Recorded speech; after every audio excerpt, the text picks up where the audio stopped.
Do you wonder how you can handle some of the really difficult clients who you just want to kill? I'm going to give you my 3-step formula for handling difficult clients today on this episode of the Do This Sell More Show. Our Focus Points segment today is all about handling difficult clients. That's right, clients who can really bug the crap out of you. If you've ever wondered to yourself why you handle a client who is such a pain in the neck and the answer is money, I'm going to show you how to fix that situation right now. This is the Do This Sell More Show. This is our Focus Points segment. We're here every day at 5 p.m. on YouTube, every day at 9 a.m. on the podcast, and always available 24/7 on the C-Suite Network. Thank you for joining me. Let's talk about these difficult clients. There are a number of things which cause clients to be difficult, and I'm going to share those with you right now just so that you have some background, so that you understand the context. And that's the most important thing to remember. People aren't a pain in the neck. They're not nasty and difficult for no reason. There's always an underlying reason why they're difficult. Number one, people could be difficult because they're in a really rough situation and they're scared or they're angry. Lawyers see this a lot. When a client comes to you, they're scared and they're angry and they're projecting that anger on everyone they meet. It's not specific to you, but it's a projection of their own fear or their own anger. The second reason why people could be difficult is because they have a personal situation that's underlying everything they do that makes them unhappy. They're in an unhappy marriage. They've got a contentious relationship with someone in their life who they have to deal with every day. They have a sick spouse or an ill child. That could make them cranky, upset, and just downright difficult. The third reason people could be difficult is because they're feeling financial pressure. I separate financial pressure from all the other situations because, candidly, this is the number one reason why people get in a bad mood and the number one reason why people are difficult to deal with. They're under financial pressure and they don't know where to turn. The fourth reason that people could be difficult is because they're in a job or a role that they absolutely can't stand. Now, why do I share these underlying reasons with you? When you ask someone who's cranky, difficult, or just downright cantankerous why they're being this way with you, you're going to need to explore because they're not going to open up. And that leads me to my first way to deal with people who are difficult. The first way to deal with people who are difficult is to confront the behavior directly. So you're working with a client and the client calls you a name or the client insults you personally. Keep a calm tone of voice and look at that client and say, Mr. Client, let me ask you something.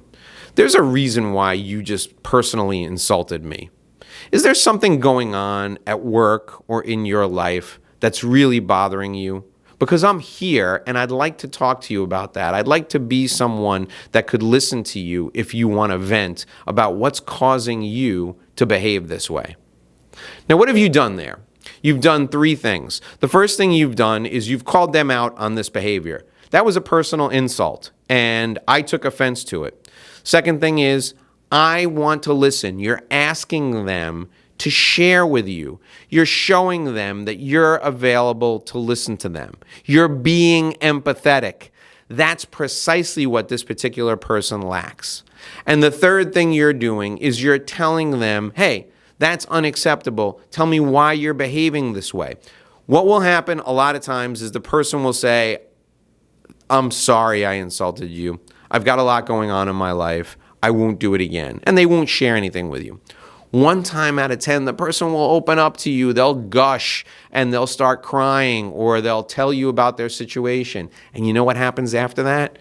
You're their best friend. Not only will they never treat you poorly again, but they're going to treat you like gold because you're the first person that's ever really listened to them. So the first way to handle it, of course, you tell them, listen, you personally insulted me.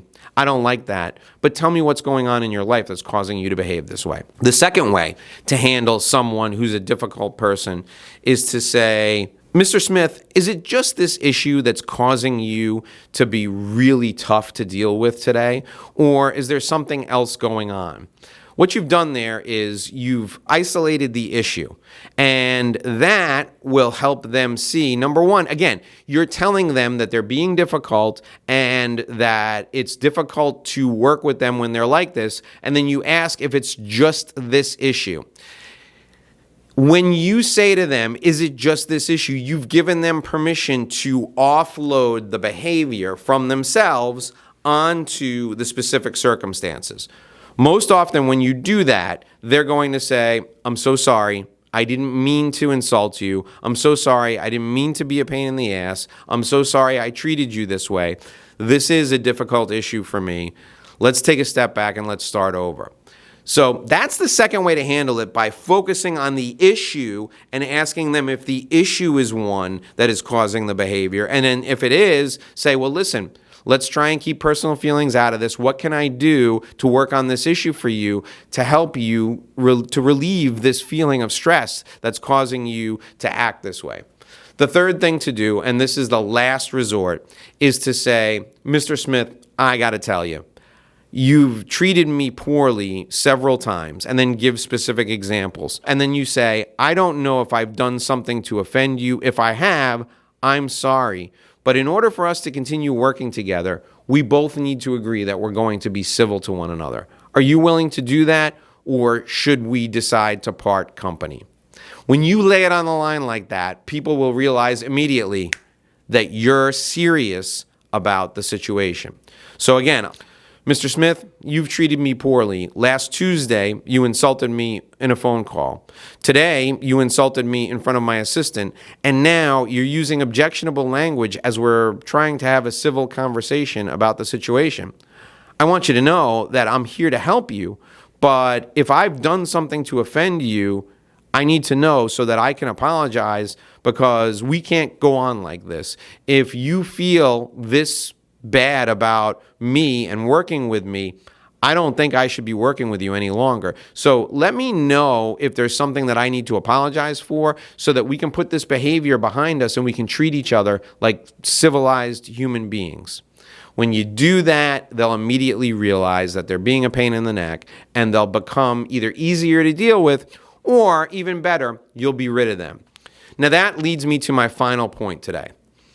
When people come to me and they say they're working with a difficult client and they no longer want to work with this difficult client, what I usually hear from them is they can't afford to let the client go. The client is paying them X number of dollars a month, they need the X number of dollars a month, or they're desperate for the money, or they just don't want to go without that client's income. There is no client, there is no dollar amount that is worth you sacrificing your dignity. If someone treats you disrespectfully, use one of these three methods to call them out on it, and then either part company with them or get them to commit to modifying their behavior. You need to deal with your clients on a peer-to-peer basis. You need to be perceived as an expert. You're not a servant, even though you provide a service.